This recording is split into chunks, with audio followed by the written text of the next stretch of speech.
Hey guys, and welcome to Not So Bible Scholar. My name is Corey, and this is what I'm going to call Not So Bible Scholar Randomness Edition. And this is where I pretty much brainstorm about all the random thoughts that kind of plague my mind because I'm just flat out weird.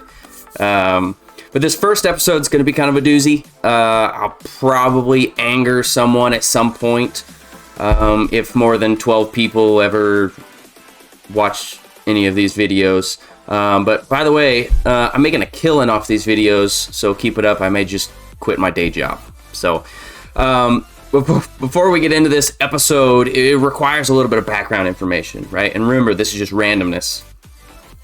So I grew up going to church on Sundays, Wednesdays, pretty much my whole life. And I've sat through thousands and thousands of sermons. And as I got older, and I kind of became a little more aware, I realized that I question literally everything that hits my ear.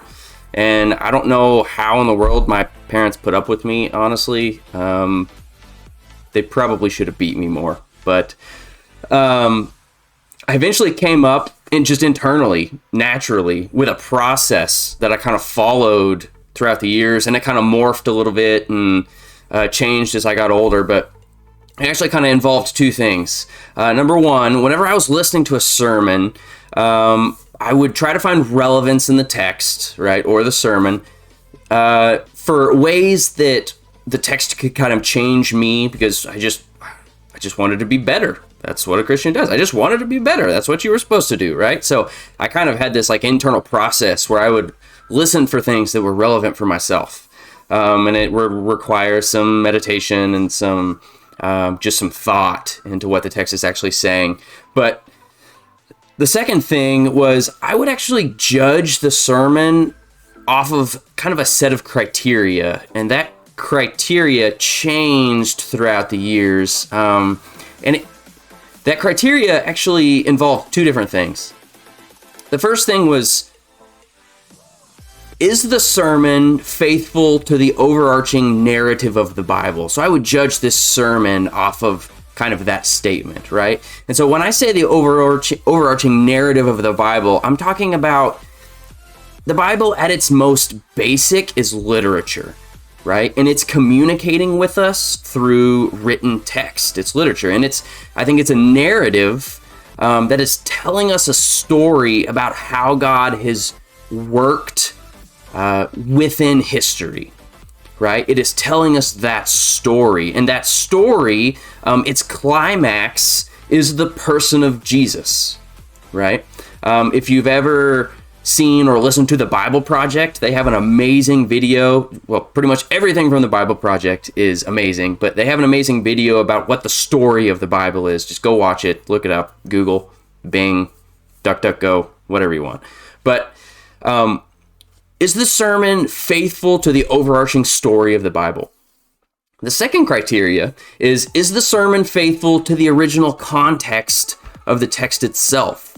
So is it faithful to the principles that can be derived from understanding, say, for Paul, first century Greco-Roman world, understanding that culture, the Jewish culture, and then that time the text was written? Because I think we're all aware that things change over time. Even language develops and changes over time. So when we come to the text, we really need to be faithful to that original culture and that original text, because we don't want to impose ourselves onto the text. Rather, we want to pull the principles from the text, right? So I guess in saying that, I should probably say something, a little bit of a disclosure, I guess. I think it is inevitable and almost necessary to contextualize the Bible when we are reading it, right? And what I mean by that is the text was written in a foreign place, locationally. It's Middle East, right? And that culture differs from our culture. I mean, it differs pretty majorly, right? And it was at a different point in history. It was at a different point in time. Going back to Paul, first century Greco-Roman culture, it's going to be different, right? So when we approach the text, we have to understand that. But So I think the best way for me to, I guess, kind of describe what I mean by contextualization or to contextualize text is to give an example, right? So if we go to Exodus 20, right, and we look at verse 13, right? So everybody knows this as the Ten Commandments, right? And so when Moses was reading these Ten Commandments, right, when he gets to you shall not murder, I don't think he's thinking, Corey, this is for you when that person cuts you off in traffic while you're driving your 1,000-pound tin can on wheels at 70 mile an hour.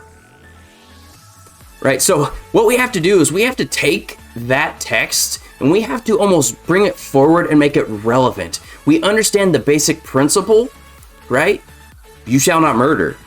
So I can't run that person off the road in my little Honda Civic, right? And we have essentially contextualized now that commandment within the Ten Commandments, right? We have taken the principle and we have moved it forward into 2022 when I'm driving down the road at 70 miles per hour. It is inevitable and necessary that we do that, right? So I just want to throw that out there. We can't really get away from this. And the issue is, this is a really easy thing to contextualize, right? I can't go out and murder someone. It's easy. There are other things that aren't so easy. For example, do women need to wear some kind of veil or something when they're in the church? That's really hard to contextualize, and it requires a lot of wisdom, And so, and it also angers a lot of people sometimes, and can be a big problem, even within the church. But here comes the real question for this episode. So when I am listening to a sermon, how far can we actually push the text before we've really disrespected its original intent, right? So how far can we push the text before we are essentially making up our own meaning for the text? We are imposing ourselves and our own meaning on the text. How far can we take it, right? So this is really where that criteria was born for me. I was like, I'm sitting there thinking about some of these sermons that I'm listening to, and I'm kind of like, is that right? Like, can we do that? I feel like there's got to be some sort of boundary here. So just naturally in my own brain, I came up with this criteria over the years, right? And it's almost my own way of making sure that I'm not imposing my own biases on the text, right? And I'm just making the text blatantly wrong at that, or the meaning blatantly wrong at that point. I'm putting my own self in the text, and I don't want to do that. I want to pull from the text. I don't want to put my own biases and my own thoughts within the text, right? So just as an example, and this is where all this was really born. I was listening to a sermon one time, and I'm not going to tell you who it's from because he's kind of a big name. You see him all over TV, blah, blah, blah. But I was listening to a sermon, and he was preaching on David and Goliath, right? It's a really well-known story. And he makes the claim, and I'm summarizing, obviously, but he makes the claim that, you need to be like David, trust God, and God's going to destroy the Goliaths in your life, right? And that sounds very, like TED Talkish to me.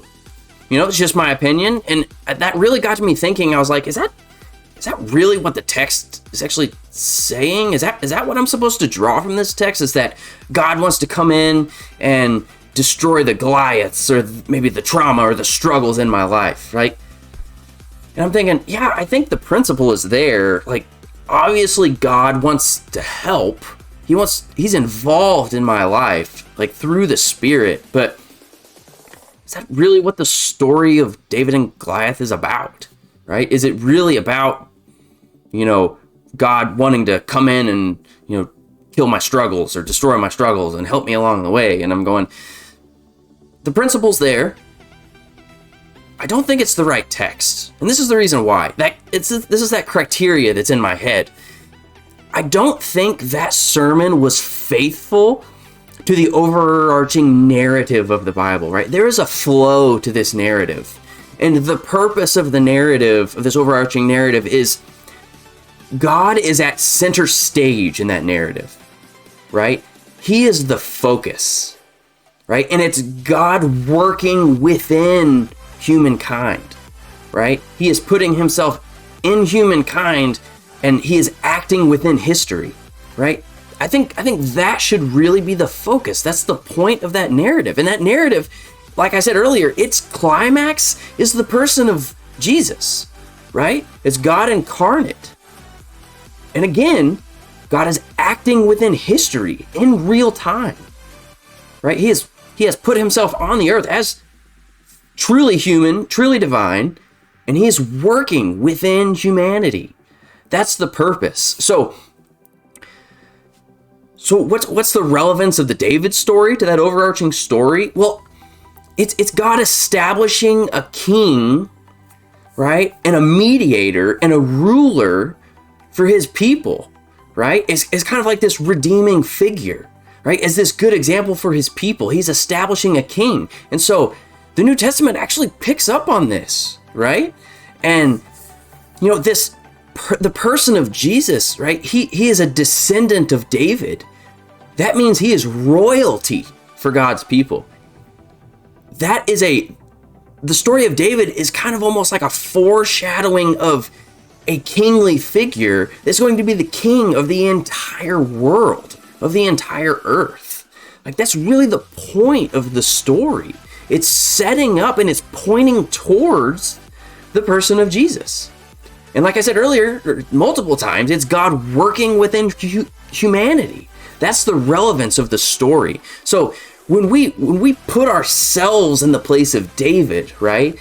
To me, it's almost as if we're covering up, you know, the true intention of the story. We're covering up what God has done in the world, and I've made it about myself.